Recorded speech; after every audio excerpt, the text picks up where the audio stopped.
Agents that are watching this right now, they're as we mentioned, some of them are really struggling. Some of them are getting second jobs. They're bartending, they're doing different things.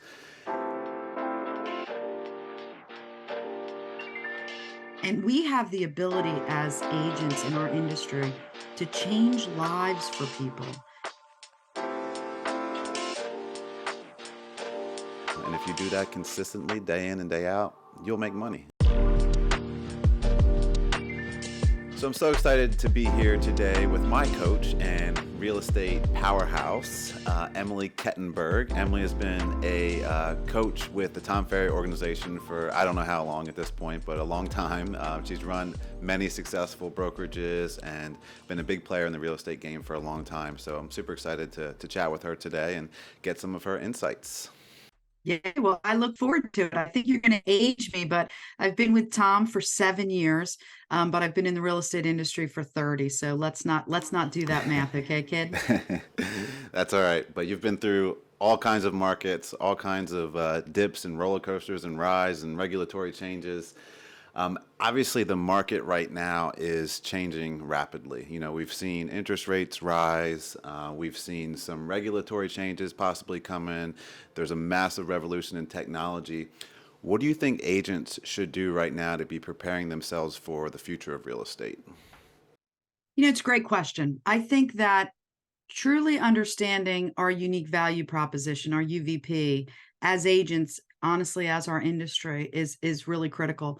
I think that we had if we just look at the most recent changes, right? When we had COVID, we got into the situation where we had to sell quickly and we weren't necessarily serving, but yet our consumers, today's consumers, want to be served versus hard sold. So we kind of have to remind ourselves, what is our unique value proposition? And with regulatory changes coming up, so on and so forth, it's even more of a reason for us to understand that. So I think the first step is agents need to know why I should hire them, right? Bottom line is, why should someone hire you? You know what your UVP is. I think the second piece of it is they need to remember that prospecting and having conversations is not a bad thing, right? During COVID, right, we had an open house and maybe 40 people standing in line saying, please pick me, please pick me, please pick me. Well, that's not prospecting, right? So nurturing the relationships, having great conversations, looking at the future deal instead of just today's deal, multiplying those transactions and being able to serve our community at a larger scale is something that's also really important for them. So get off the real estate roller coaster. Don't just focus on the one, focus on the future. Yeah, I totally agree. And you've done a great job kind of coaching us in that direction as well. And speaking of like unique value proposition, I think what so many people in our industry for so long have not considered is what does the consumer actually want, And I think that ties directly to that unique selling proposition. And I think what they want now is changing, and I think what they will want in the future is different than what they want today. People used to love driving to Borders to purchase a book, and then some little guy named Jeff Bezos came out with a much better, faster way to do it. And I think we're seeing some of those changes in our industry right now too. Not to mention Audible, right? And I think I challenge everyone from having a unique selling proposition to have a unique value proposition. Because when we talk about AI, right, as an example, AI doesn't have the human factor, right? So it won't take the human portion out of it. It has a tremendous amount of knowledge and obviously something we should be leaning into as an industry. But we also need to be leaning into having better conversations and showing what our value proposition is, right? If we go way back into the day, we had MLS books, right? And we had comp books that only came out once a month. And then we had MLS online, and then we had realtor.com and Zillow and Trulia and Insert, all the other ones that came along after that. Some succeeded and some didn't. And many agents felt at that time that, or the industry leaders felt at that time that the agents are going to be a thing of the past. I disagreed then, and I continue to disagree now because of the human element that's involved. And that human element deals with a value proposition versus a sale proposition. Yeah, I agree completely. And I think you and I are both kind of technology and AI enthusiasts. And the thing that really excites me about AI and some of the automations and things that are becoming available is that we're going to have so much more time to focus on the human element of the process and the transaction and the sales piece of things. And so, although technology can't replace what we do in total, it can automate some of the repetitive, the things that don't necessarily require a human to do so that we can be a little bit more proactive in those relationships. 1000%. Yeah, we're completely aligned on that. Yeah, Different absolutely. generations, but we're still completely aligned. It's all good. That's right, exactly. So, why today is an agent's database so valuable? When we think about all these changes, is an agent's database more or less valuable than it was previously, or is it the same? Why is it so important today? I think it's more valuable than ever, right? I've always felt a tremendous value to an agent's database. Truth be told, it's their largest asset, right? Let's be honest, right? It truly is their largest asset. And having gotten into real estate when I was in my 20s, when most people getting in at that point were in their 30s, there are a lot of people that got in the same time that I did that are retiring now. And I have these conversations of, so what are you doing with your book of business, and how are you transitioning that into the future? And they look at me like I have a horn sticking out of my head, and that pains me, right? So I think that whether you're new in the industry or whether you've been in forever, your database should be your brain, right? Your database is reminding you who you need to talk to, when you need to talk to them, and when the last time you spoke to them. And it's also reminding you things about them, right? Skip just got a dog named Spike, right? Whatever those things are. We can't expect to keep all of that up here. And for God's sakes, this is not a database, right? So building that database to have better relationships, which tie into that human element of our business, critical, right? So Absolutely. if they don't have one, it definitely step one. Are you kidding me? Yeah, and that What are your thoughts on a database? Yeah, no, I couldn't agree more. And it seems like the amount of money that agents and teams and brokerage make today is directly tied to the size of their database and the value of that database in terms of how they nurture it, the quality of the information in it. And I totally agree with you in that set. And that kind of transitions a little bit into another question I had for you. And if you're a new agent, or maybe you're not a new agent, but your database has never really been the focus that it needs to be, how would you go about building that database in today's market?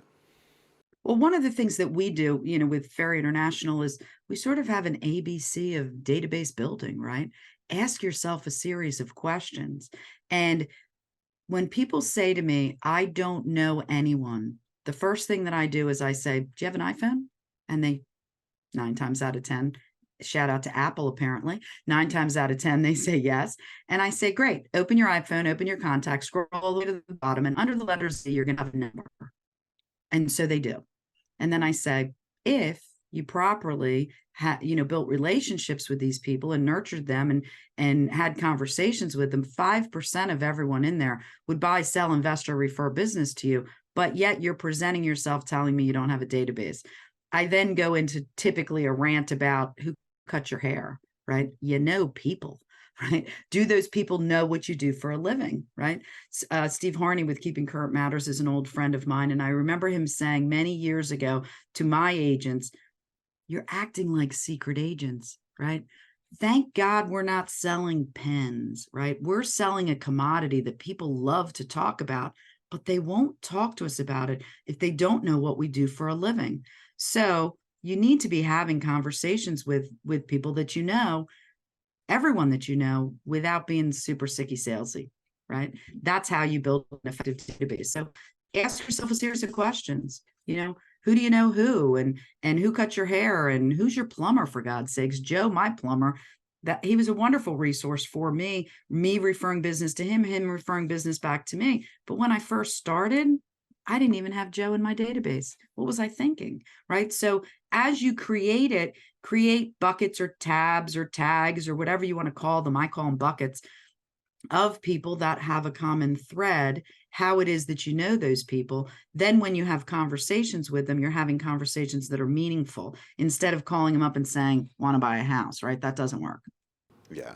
Yeah, and I think you and Tom both do a really great job of helping agents build that database. I think I can't remember the name of it, but there's a sheet with like 100 questions basically that are prompting you, making you kind of jog your memory and your brain to That's think about exactly what things. it is. It's a Yep, memory jogger. That's exactly exactly. what we call it. ABC of building your database, or a memory jogger. Yeah. And if a listener needs that, they need to reach out to you because you got access to it. You can provide them with a copy of it.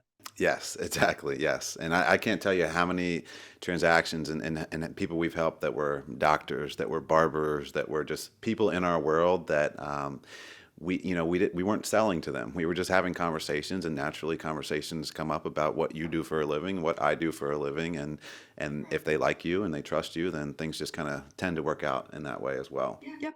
And multiplying it, right? Taking the multiplier effect into that database, and just having great relationships, right? Again, human element, right? Having really great relationships with people. I've always said that way back when there was this L'Oreal commercial, and the woman was washing her hair, and she said, I don't remember what she said about L'Oreal, but somebody can Google it, or I'm sure it's on YouTube. And then she said, and so on and so on and so on. And her little face duplicated on the screen, kind of like we look at Zoom right now. And that's really how I built my business. I thought, if I can turn my clients into raving fans, they'll tell 10 friends, and so on and so on and so on. But if I do a horrible job, they're going to tell 100 that I insert some potty mouth word, right? So the key is that you're building raving fans through that database.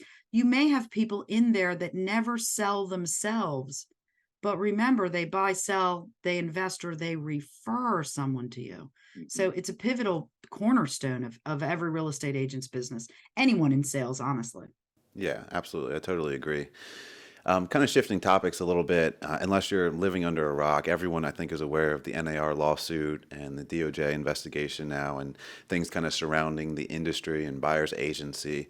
What are your thoughts on buyer's agency, and where do you think that's going? Do you think this is going to bring significant change in the future? Or are things going to kind of remain the same? What's your take on that? I guess sometimes you can be around for too long. And when this first came about, my gut reaction was, well, in 1995, we created buyer agency. I mean, some states it was different. In New Jersey, it was 1995. And then what happened is we actually didn't implement what we created, right? So I've always felt that if you're in the car with a consumer, if you're showing consumers homes and you're representing them on a buy side, they should A, understand what your unique value proposition is, and B, understand how you get paid.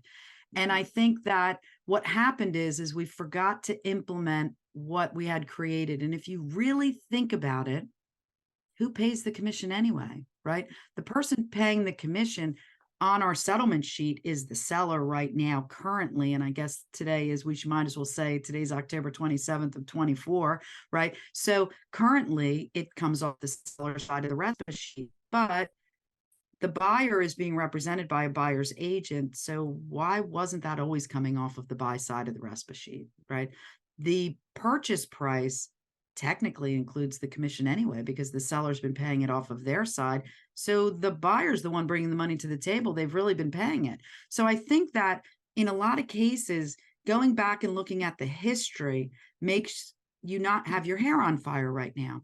I think a mistake that agents are making right now is their hair is on fire, rather than leaning in and saying, well, what is it that I really do? What is the value of what I do? I believe in the value of what I do. So irregardless of whether that's from the sales side or whether that's from the buy side, that value proposition is not going away. So back to our first topic of digging into the value proposition should eliminate, irregardless of what the change is, it should, or I guess regardless is the word, it should eliminate that hair on fire, because you're still providing a value. If you're Yeah. not providing a value, then congratulations, you're going to have a really hard time moving forward, because if half of your commission disappears a month from now, what are you going to do? Right. So I think lean into having that value, being transparent with the consumer, having the consumer understand what we do, how we do it, why we do it, and how we get paid for it. is also a critical piece, right? And not being afraid to have those types of conversations with their consumers. Mhm. Yeah, I totally agree. And it seems like I talk to so many agents every day that are so fearful right now, and there's a lot of uncertainty. Yeah. And even outside this industry with, macroeconomics, we're seeing some uncertainty in the economy. People don't know where things are going. We've got some conflicts overseas and things. And so I think there's a lot of uncertainty generally. And I think there's some justification for that uncertainty in certain circumstances. But I know for me and our team, I'm excited about the change. And it might be somewhat controversial to say this because we are currently members of NAR and the associations, but I think the consumers need more transparency. I think they need to understand who they're paying, why they're paying them.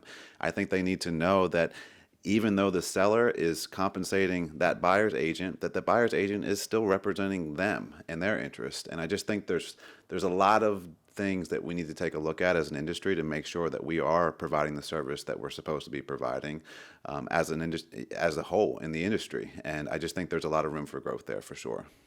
Yeah, it's interesting. When we talk about NAR, they do a study every year about what consumers are, what consumers' experiences have been. And 30 years I've been reading that study. And for 30 years, the number one thing is typically communication. So the transparency is what the consumer has wanted forever. So why do some people not provide that to them, right? I think that it's very important that we have a clear understanding, but also we convey the clear understanding throughout the transaction. I forget what the statistic is, but it's like 86% of people will say that they'll use their agent again in the future, but then only 12% of them do. That's Yeah. pretty sad, right? And in a lot of cases, it's because that communication stops the minute the property closes, right? So Yeah. that goes back to their database, right? So it's sort of a vicious cycle. I think that consumers deserve it. And I think if you stood back and you thought, when I bought my house, or if I was buying a house right now, how would I want to be represented? What would I feel representation look like? Mhm. Then based off of that, base your unique value proposition, maybe even poll your consumers, what worked for you, but what didn't work for you, Mhm. right? So we ask for reviews, which are fabulous. But do we also say, how could I have done things differently? Or what would have made the transaction more streamlined? Or how could I have done things in a different manner, right? I've always believed in asking for the good, the bad, and the ugly, because while the good is great, the bad and the ugly can help us change and grow and adjust. And by growing and adjusting, we become better agents, and we become a better industry. Yeah, I agree. And I read another study recently that said that I think 55% of home buyers and sellers this year worked with an agent who sold less than two homes this year. And so there's a problem in the industry. Is the barrier to entry too low? There's a reason that so many consumers think of real estate agents as used car salesmen, and not to knock used car I know. salesmen, but there's a I know, stigma. me too. You I know, use that analogy all the time and I feel bad because there's some really great car salesmen out there, there but are. it's that concept, right? And that's what many consumers feel about us. And that's unfortunate. The other statistic about the percentage of agents that get out of the business after 5 years, I think as brokers, I think as leaders in our industry, we have to fall on the sword on that one. I believe the number last year was like 84.6%, somewhere around there, of agents that get into our industry and in 5 years they're out. And typically, sometimes it's burnout, right? Which is again unfortunate. Hopefully, we can lean into AI to help us with that a little bit, right? But the majority of the reason is failure to launch, right? Or doing one or two deals a year. This is a profession. And we need to treat it as it's a Yeah. profession. We need to make sure that we're leaning in as leaders in our industry and as brokers and team leaders and so on and so forth. And we're making sure that we're giving the agents the tools and the technology and the skill set that they need to be successful, because they're dealing with some of the largest investments people will make in their life. And we have the ability as agents in our industry to change lives for people. And in some cases, change the trajectory of generations to come for them. we have to take our job pretty darn serious. So we can't be hobbyists. It's just not professional, in my opinion. Absolutely, I agree. And there's even the agents that are selling more than two houses a year and maybe have been doing this for 30 years. That doesn't necessarily mean they're doing a good job. They may, and that's one of the reasons that Rachel and I got into the industry in the first place. We went to sell our first house and we hired the name in town, the person that everybody used in town, and we thought we had to because this is the person that has the market share. This is the person who knows all the buyers and sellers, and that was just the choice that we felt like we needed to make. And then we saw what that person did to sell our house, and it wasn't much. I mean, this was, I don't know, 10 or 12 years ago at this point, and I created our own property website. I was actually showing the house on my own. I was putting up flyers around town. I was doing everything I could to get this house sold. And eventually, I think we ended up finding a buyer for our house on our own, and then gave up, as you know, tens of thousands of dollars to this agent that we felt like really didn't do a whole lot. They put in the MLS, and that was a service that we got, and we felt like if that's the barrier to the entry to this industry, and if that's the standard that people are accepting and they're used to, I know we can do a better job because we did it on our own house. And if we learn and we educate ourselves and we hire coaches and we surround ourselves with great people, we can take it to a whole new level. And I just think that that needs to be the mindset of people in the industry right now. Whether you've been in it for 30 years or you're brand new, if you're not bringing some level of new value to the consumer in this industry, why are you doing it? If you're doing it for a paycheck, it's probably not the right profession. Exactly. It's interesting. I didn't know that story about you. I got in for similar reasons, right? My parents had, my grandfather had his real estate license, one of the first licenses in the state of New Jersey. They did land development and so on and so forth. And my father had his real estate license. He was an appraiser, for a municipality. And so they were always involved in real estate, but more involved personally, right? For family reasons, not necessarily as a professional real estate agent. And I was in my early 20s and I wanted to buy my first house. And I was going to buy a house in a neighboring town. And my mom really wanted me to stay in our little town. And so I said to her, I can't afford anything. And she had a small house herself. And she said, how about you buy my house and I'll buy another house? Okay, right. Worked for me. So they went on this house hunt to purchase a home and they had a horrible experience. And my dad was in. And at that time, I owned a little, and I remember him coming into the store. And I think my son was 2 years old, hanging off my leg at the moment. And he said, your mom and I decided that there's always been someone in the family with a real estate license. And in light of this recent experience, we decided it was going to be you. And we signed you up for real estate school. Lucky And I you. remember going, you got to be kidding me. I think I may have said something other than that, but I'm going to be a lady today. And I remember thinking, like, you've got to be kidding me. And off to real estate school I went because I'm a good daughter. And fell in love with the industry. But it really showed that there was a gaping holes in our industry.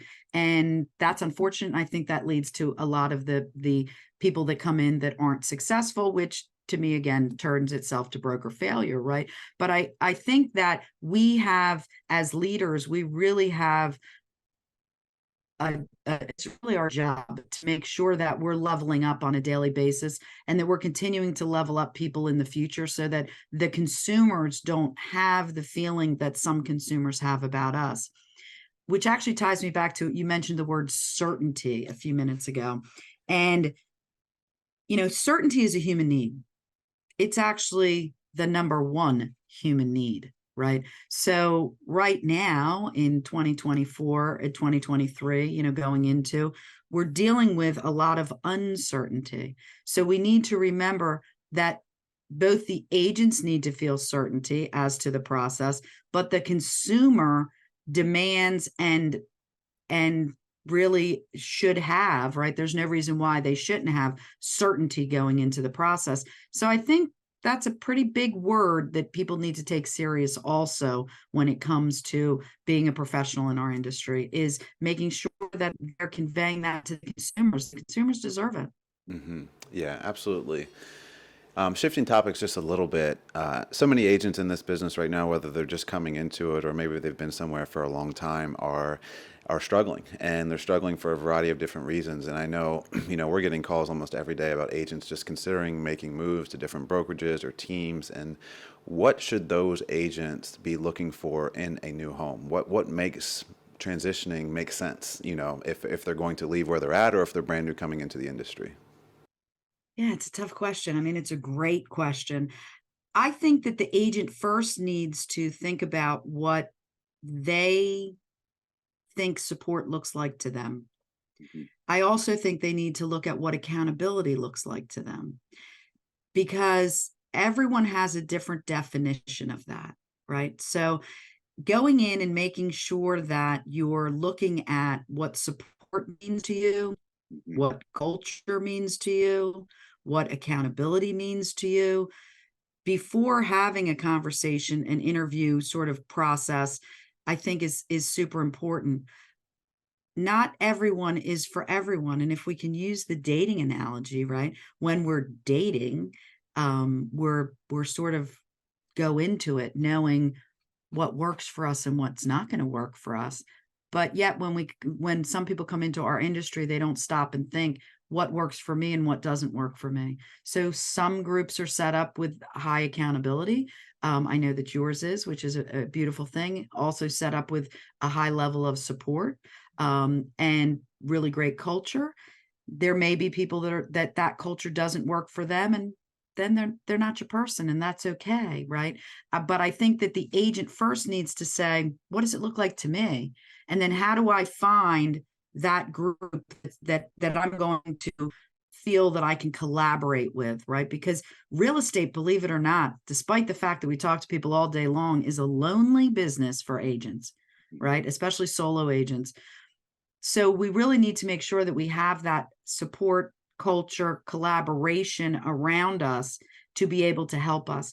I've always said that everyone brings a unique talent to the table in a group, and there's no letter I in the word team, whether you're looking at a team as a team, a conventional team the way we know it, or as a team, brokerage team, as a collaboration. You really want to make sure that you feel like you can grow and excel in that environment versus this is what they're willing to pay me, right? Don't compare apples to oranges, compare apples to apples. So know what it means to you first in order for you then to find that best match. Yeah, that makes sense. And we often see agents who are looking for chasing the highest split. The 100% brokerages are out there. We all know them, but ultimately 100% of zero transactions is still zero, and you need to surround yourself with people that know how to sell. Correct. And it's a model. And for some people, it works, right? But that doesn't mean it works for everyone. Sure. So, in our industry, what's beautiful about it is people are building different things. There's different models out there. Mhm. So, really leaning into and having a clear understanding of what that model is, what does that model provide, what does support look like, what does training look like, what does accountability look like, what does culture look like. Those are really important questions that an agent should ask themselves versus chasing a dollar, right? I've always felt that if someone comes for $1, they're going to leave for $1.05, right? So you shouldn't lead with how much I'm going to make. It should be more of what can I provide? What can they provide? Is this a group and environment? Is this a collaboration that'll work for me? And does the money work, right? But Yeah, the money needs to be at the end. that makes sense. I have just time for one more question at this point. So agents that are watching this right now, they're as we mentioned, some of them are really struggling. Some of them are getting second jobs. They're bartending, they're doing different things. What can they do today to have the greatest impact on their business tomorrow? I think the first thing that they do is lean into people that they know. But before they do that, make sure that they're sharpening their tack on the market. They're sharpening their tack on their local market. They're understanding the inventory, and they're able to be sort of an expert. Because if you go into a conversation and have no idea what you're talking about, you're probably not going to be successful with it. So I think leaning into their market, right? Spend a couple of hours every day previewing properties, so on and so forth, so that they can talk the talk, right? I think in addition to that, they need to lean into people that they know. And then they need to take the opportunity to sit open houses of other agents, right? So that they can have better conversations. They need to lean into looking at various lead sources that can make money now, for sale by owner, expired listings, online leads that maybe are provided by a team or a brokerage, so that they're, not having to put that outlay of money. And then if they're taking a second job, they need to be thinking about, are they taking a second job where they have the opportunity to talk to more people, right? So they have to be better conversationalists. The more people they can talk to, the better chances they're going to have. But being a secret agent, talking to no one and waiting for the phone to ring, is going to have a result of zero. So Yeah. be a better conversationalist, lean into understanding your market, lean into people and opportunities that'll put you in front of people that you can have great conversations with. I think that's the key. The human element part of it, actually. Yeah, 100%. And I think, like you said, once you have that knowledge, that market, awareness of what's going on in your specific market, the inventory, if you just pick up the phone, if you just knock on doors, if you just have open houses, if you talk to people for 2 to 3 hours a day, just for 2 or 3 weeks, I can promise you, you are going to make money another 30 days later. And it's just, it seems like everything that Tom does, everything that we talk about to our agents is it's so simple. And we always say it's simple, but it's not easy. Talk to people. Just talk to people every day and let them know what you do. And if you do that consistently, day in and day out, you'll make money. And it's as simple as that. Exactly. Don't be a secret agent. As Steve Harney mentioned so many years ago, don't be a secret agent. Our industry is an industry people love to talk about. We are selling a commodity, right, that people love to talk about. Real estate is a relationship business built on trust. The commodity is the house. So they love talking about the commodity. So for God's sakes, talk to people, have conversations. And it could even be on social media. I mean, it doesn't have to be talking to people face to face, right? There's a million ways to talk to people. But a conversation is only a conversation if it's two ways, right? You can't post something and expect a result if you're not engaging back and forth, right? So whatever it is you're doing has to be a conversation, which means two ways. Yeah, I agree. Well, thank you so much for your time, Emily. I know Thanks you for are a having me. very, very busy person, and I always enjoy our conversations, and we can't thank you enough. No problem. Thanks for having me. I look forward to seeing you all soon.